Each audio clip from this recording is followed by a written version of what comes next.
Hello. All right. So, in the time of the Buddha, there was a woman who was not super good looking, and that was a society where a woman's value was based on her ability to produce an heir to support her family or husband and her looks, so all of those things, her attractiveness um, and Kisa Gautami was married, as most Indian women of that time were. And for many years, she struggled to conceive a child. And because of that, her in laws kind of treated her as a second class citizen and were unkind to her and, called her useless and, it, and bullied her basically. And everybody bullied her. The women her age had babies and, she felt like she was a failure. And finally, she conceived after many years of great effort and worry and, hardship. She conceived a son who was born and was so beautiful and chubby and was just, the apple of her eye, the sun in her universe. And she was so happy. But we're talking 2,600 years ago, so a lot of children didn't survive beyond infancy. And that's what happened with Kisa Gautami's child. Unfortunately, some illness struck, and the sun in her universe died. And, Kisa Gautami had gone from being ridiculed, bullied, to being adored and appreciated for having a son, and also knowing the beauty of having another living being that was totally dependent on her and just totally loved her without condition. And then she'd lost that, right? So she kind of lost everything. And she became crazy. She became unhinged. And she just started walking around without clothes on, and her hair got matted. And, I guess she had a psychotic break. And nobody knew what to do with her until somebody just said, why don't you go and see the Buddha? Maybe he can help you. There wasn't a mental health clinic then. And Kisa Gautami was like, topless and covered in filth and hadn't had a bath in months and was skin and bones. And, actually, I've left out a really important bit. So, sorry. When Kisa Gautami's son died, she couldn't accept it, right? So she didn't let them bury the baby. She carried around the corpse of the baby. And she just said to everybody, have you got medicine for my child? Can you save my child? She couldn't accept that her son had died. So, as the days went on, the corpse was becoming stinky and bloated, and it was just really heartbreaking watching this woman going around. Can you help me? My son is sick. Can you give me some medicine? And then someone said, the Buddha's got some medicine for you. So she went to the Buddha and she placed the bloated corpse of her child at his feet, and she said, can you help me? Do you have some medicine to save my son? And the Buddha said, yes, Kisa, I can help you. I just need you to go and ask for sesame oil. Sesame oil was something every house had. Ask for sesame oil from a house, but in that house, no one should have died for at least 10 years.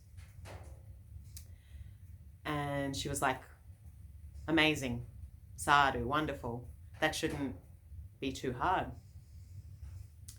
And so she went from house to house asking, please, can you help me? My son is sick. I need some medicine. I need sesame oil. And everybody was willing to give her sesame oil until she asked, hey, has somebody died here? Has somebody died there? And then a dark look would come over their face. Sorry, my husband died last month. Sorry, my mother-in-law died. Sorry, my wife died, my child died. And as she went through every house in this township where the Buddha was, something started to dawn on Kisa. She realized that she was not alone in her loss, in her grief. She was not alone in having lost the most beloved thing to her, losing a loved one, losing a child. And she just realized that death and impermanence touches everybody's life. And this was the medicine that brought her back to herself, brought her back to sanity. And as she walked through the streets, just asking for this medicine, tears started to come to her eyes because she understood, that everything is impermanent and nothing lasts. And though it's painful, in some ways. I mean, it can be good if an unpleasant situation changes into something better. But it's sad when, this beautiful life is over, or we lose someone, especially when we lose them prematurely, or we are still young and we get diagnosed with an illness. It's painful. But it really hit her, and she just realized that holding on when there's nothing you can do, when somebody has died, or when it's just beyond help, she just realized she had to let go. And finally she was able to release that grief, and she cried a lot. And then when she was more calm, she was in a really thoughtful state of mind. She'd had a very deep insight. And the Buddha said, Kisa, did you find the sesame oil from the house where nobody had died? And she said, no, my Lord, I've really understood the medicine you're offering here, and that is that death and impermanence touches us all, and all things that arise due to causes and conditions pass away, and therefore they bring suffering because they don't last. They're not a solid refuge. And, we need to hold the heart of impermanence in everything we do. We need to appreciate and have gratitude for what we have, but not hold on to it because it won't last. Doesn't mean we can't enjoy it or that we can't love it, but we need to understand that it won't last, and to take good care of it, and not expect more from it than it can give. And the Buddha smiled, and then he said, so what are you going to do now? And she said, well, I think I'd really like to devote myself to the spiritual path, because with this deep insight, I don't think I can go back to the way I was living before, in placing my self-value, my self-love in impermanent things. I've seen a vision of seeking something beyond the conditioned. I'm seeking the truth of the unconditioned now. And so she became a nun. And within a few short months, because she had this profound insight of impermanence and death, she wasn't mucking around, she really wanted to break through to the truth of life and death. And she became enlightened, and is one of the nuns quite often praised in the early teachings of the Buddha in the sutras. So, there's a lesson in that story for us, that day by day, life is passing by. And it's precious and beautiful. And it's sometimes painful and dissatisfying too, confusing. But to not be lost in thoughts and worries and stress, because it's precious and it's passing. And if we are going to the past, worrying about the future, caught in the drama, we'll miss this precious moment, this precious life, this day that won't come again. We have an appointment with life, and we need to turn up. And it's so easy to become like a headless chook, running with no wisdom, no awareness. I'm just gonna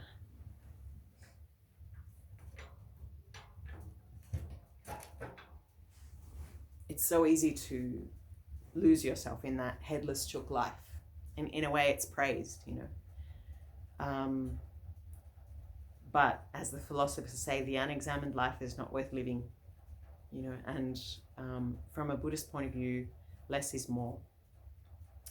If you do something with full awareness, it can lead to liberation, making bread or making a meal or planting the garden or even just tending to the sick, but doing it with your breath, doing it in the present moment, fully present, it makes a real difference, and I think people in a very vulnerable state especially can feel when their carer is fully present or not, So the way of the world and the way of Dharma, the way of seeking the truth, are not always going in the same direction, because the world is leading towards heedlessness, lack of awareness, and that way it kind of, that death and impermanence and that creating more and more unconscious karma multiplies. That is why it's said to be a Buddhist is to go against the stream, but also to like Buddhist teachings is to enter the stream leading to liberation, to the deathless. So, take good care of whatever moments of life you have left, and don't lose yourself in distraction and what is not essential. And we still need to pay our taxes, and we still need to, bring in the firewood and whatever, but do so with awareness, and do so in such a way that when the time of death comes, there's no regrets. And if you live that way, when death comes, you'll be able to let go quite easily. Whereas if the time of death comes, or, suddenly you're diagnosed with an illness and you realize, wow, there were so many things I wanted to do, and, I wish I'd lived in a better way. I wish I'd not lived as if thinking this was a dress rehearsal, not the real thing. Then you have regret. So live in such a way that you have no regrets, and you're ready when death comes, which could be sooner than we think, or could be longer than we think, but to live each day with awareness, not in fear, not in anxiety, but just with a real awareness and gratitude and for the preciousness of life. Coming back to the breath in every task, and maybe setting your phone once an hour to little bell chimes, like an app. I think there's a bell app, mindfulness app or something, that just reminds you, come back to the present, come back to what really matters. Because a lot of the things we do invest our time in don't matter that much. And like social media, the phone is pretty much designed to waste our time and kind of drag us into things we didn't intend to get involved in. If you can use it consciously, that's awesome. But like setting time, and then a bell rings, okay, no more phone, that's a good thing. So, and the Buddha said there is a way that we can utilize our time, our life, this impermanent, beautiful thing we have, more consciously. He said, take refuge in the island within yourself. Take refuge in the Buddha within. Buddha just means awakened person, so anyone can become a Buddha. Buddha is an archetype of what we ourselves can become. He's not a god. Buddhists view time as a circle, in the sense that, like Christian or Abrahamic religions view time as a line, beginning, end, alpha and omega. More Eastern religions like Hinduism, Taoism, Buddhism view time as a circle, because everything arises in this infinite web of causes and conditions, and each of these causes and conditions has non-self elements and so on and so forth till infinity. So like you can't find a beginning or an end. What you see is a circle.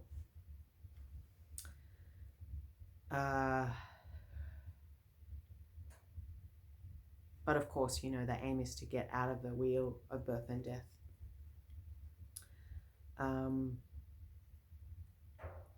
But, you know, in the Buddhist view, there's like countless universes arising, abiding, and dissolving. So anyway, getting back. The island within ourselves, the Buddha within, is mindfulness, mindful awareness, coming back to the here and now, and practicing the way of awareness, being aware of our body, speech, and mind in the present moment, then creates, it brings concentration and insight. And when there's concentration and insight, there is less unwholesome karma, more simplicity, ease, joy, peace, you know, and it kind of radiates off you and it affects others. And that's why it's good to have places of practice, because you can read it in a book, but then, you know, if your lifestyle is crazy, you know, or the people around you aren't practicing, then it's hard to maintain that. It's a living community thing. And sometimes when we practice mindfulness and we come back to the island within ourselves, we realize our mind has become a hoarder's house, that we have so much junk, so much baggage, so many worries, so much disappointment, you know, all sitting there waiting for us. And we're like, oh my God, how do I even, or like a house after a flood, you know, covered in stinky, pooey, whatever. And we're like, how do I even begin, you know? You just have to take one thing out at a time, one thing out of the heart at a time. Like, okay, don't need that, don't need that, don't need that. But it was so nice, and you know, and it's okay. We grieve those things that there are lots of things in the heart, lots of feelings, lots of thoughts, lots of desires, but we just feel them, examine them, and see if they're useful or not, you know. And gradually we sweep away the dust, and the mind becomes more spacious, you know. Yeah. And you know, is it any wonder that 50% of us divorce when we have this much crap in our hearts and minds? Like, we're thinking someone else is going to fix us, you know, or fulfill all our dreams, when we can't even fix our own mind. We can't even manage our own happiness, you know. And we're full of things that we haven't examined. We're driven by things that don't have a lot of wisdom behind them, you know. Is it any wonder that we have depression and divorce and, you know, feel lost and alone? And because we haven't examined what's driving us. Who's in the driver's seat? Mostly it's short-term pleasure, you know, serotonin. That we're like someone cruising town going, serotonin, serotonin, you know, just picking up random strangers, serotonin.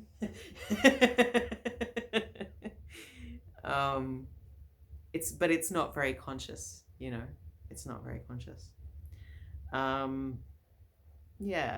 So we come back to the island of peace in ourselves, and at first it's a mess, but gradually we embrace our woundedness and we connect to our body and feelings. We come back to ourself, and whatever feelings we have, we just breathe. It's okay. We develop equanimity. We develop a bit of space to hold space for ourselves and our issues, the things that happen to us. Even in the course of a day, it's just so intense, right? And especially if you're in a caregiving profession, you see a lot of traumatic stuff, you know, you're witnessing other people's suffering. So, and it probably affects you. So having a spacious mind is good, because then you don't take on the burden of that. Like, at the time, it's good to have empathy and hold space for them, but you don't want to bring that trauma home with you, you know.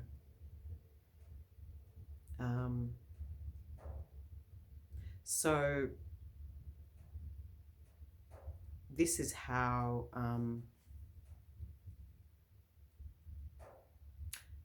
coming back to mindfulness has so many benefits, in the sense that when the time of death comes, we'll have insight, we'll have practiced deeply, we'll have fully lived our lives, we'll have had good relationships with people, you know, because if you can hold space for yourself, you can hold space for others, you can deeply listen, and you have mindful speech, so your relationships will be better.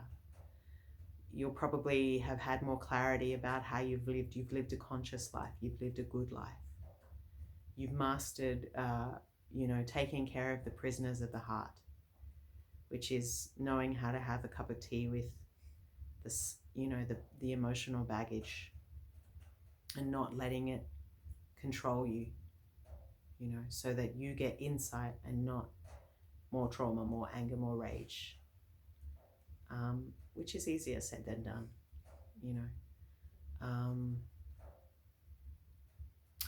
and also you're better able to handle stress. You can start working through some of the the stuff that happens earlier on in life, which for most of us is pretty traumatic, and so we don't repeat those patterns of unconscious, unhealthy ways of relating, and you attain this kind of joyous, spacious mind over months or years, or you have windows of that. It's like when the clouds clear and you have an understanding of what is beyond, which is really nice. And then you just keep walking up the mountain. Yeah. So this is the way that we live in, this is the way that we take refuge in what is lasting, so that we can face, the incredible uncertainty of life, how everything's in a constant state of change, and we just don't know when we're going to die. We're not even sure why we're here, but we find some refuge in the storm. We get shelter in the storm, as the great Bob Dylan said. Come in, I'll give you shelter from the storm. Refuge, right? That's what the ceremony for, I'm not trying to convert anyone, we don't convert, but just the process of becoming a Buddhist, or being a spiritual seeker, you could say as well, is taking refuge. And we take refuge in the Buddha as the teacher, the Dharma as the path, and the Sangha as the people on the path we're practicing with. But it's a deeper metaphor than that, because, as I said, the Buddha is an archetype for your own awakened mind. So you're taking refuge in your wisdom mind, your inner awareness, which is beyond race, beyond gender, is beyond birth and death. It's not exactly like a soul or a god, but it's an, I mean, describing this is you go into that's a whole different Dharma talk, but it's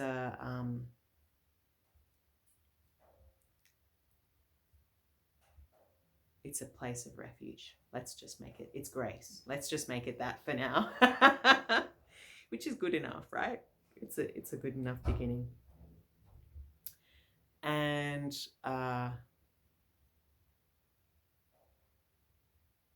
this grace, this refuge, this peace of mind, when we connect with it, we no longer need external validation.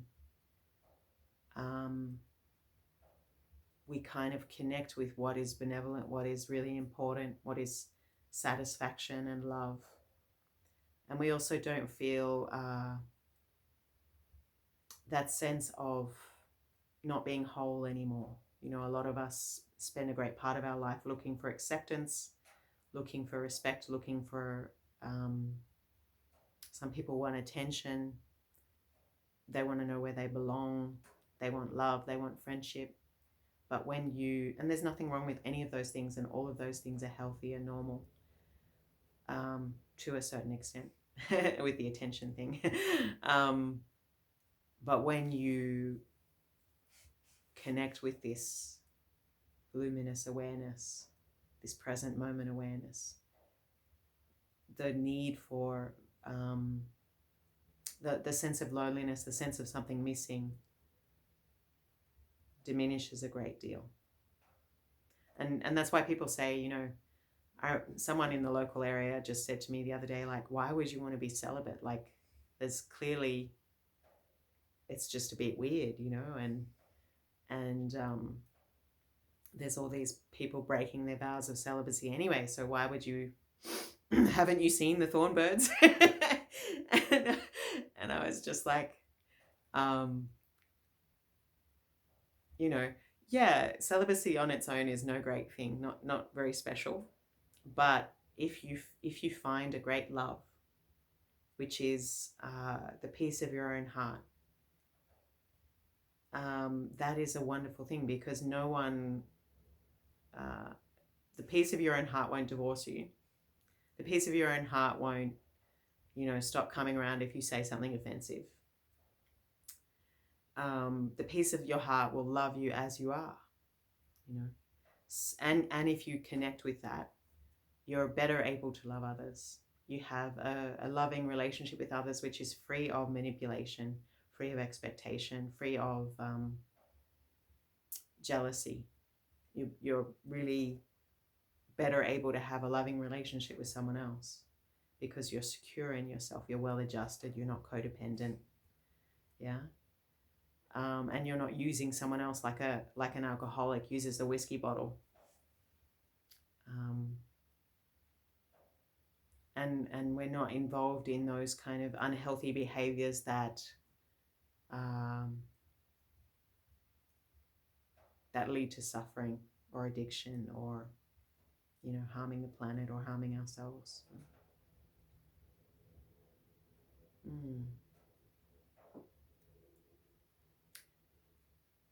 The Buddha said one of the greatest joys is wishlessness, of just being able to be present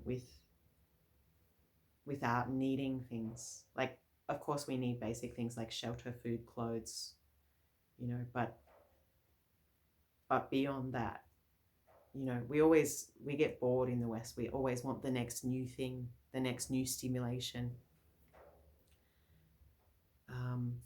But connecting with this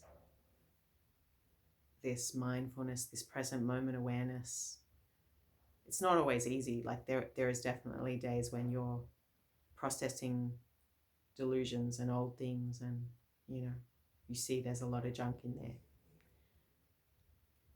But once the connection is good, the need for excitement and distraction also diminishes a little bit.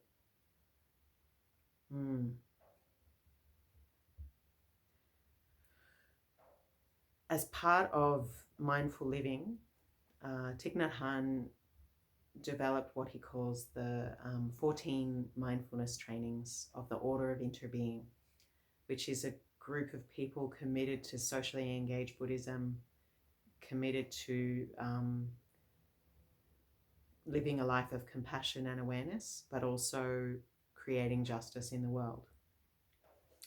And the first one of these vows is kind of nice. It's called openness. And it says, aware of the suffering created by fanaticism and intolerance, we're determined to not be idolatrous about or bound to any doctrine, even Buddhist ones. The Buddhist teaching is a guiding method to help us look deeply and develop love and compassion. The Buddhist teachings are not doctrines to fight, kill, or die for. We understand that fanaticism in its many forms is the result of dualistic and discriminatory ways of being. We train ourselves to look deeply at everything with openness and the insight of interbeing, knowing that sometimes we are the perpetrator and sometimes we are the victim, and that both of these labels change in order to transform dogmatism and violence in the world.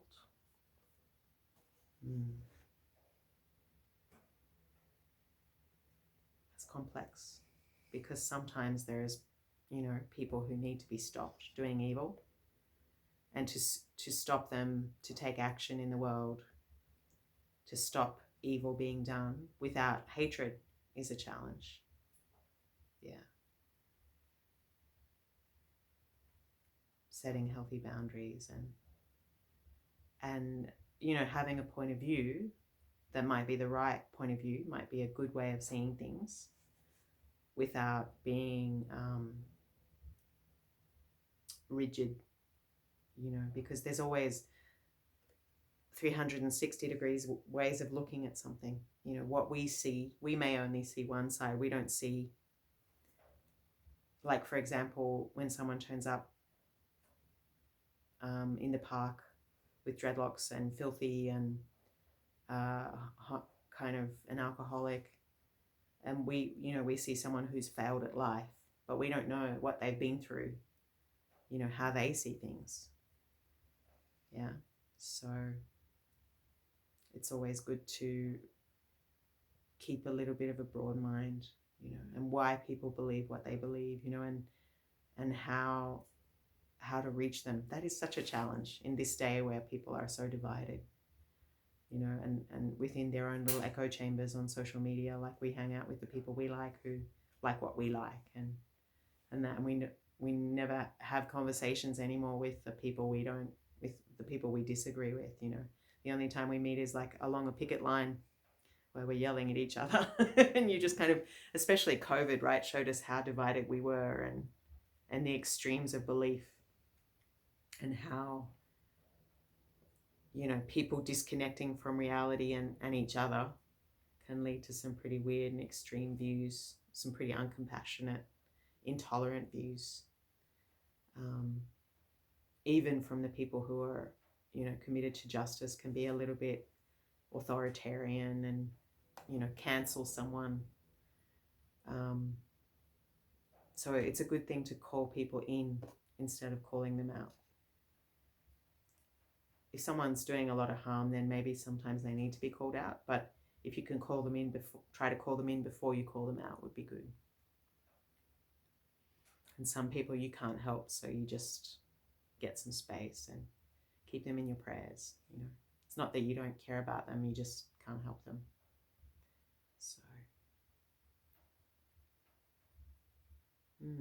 So that's my talk on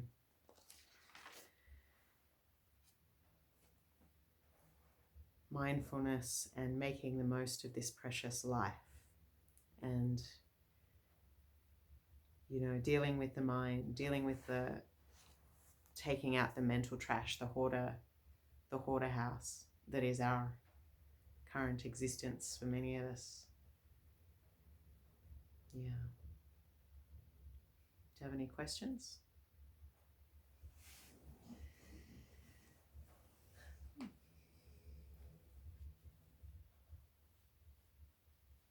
No, I don't think so.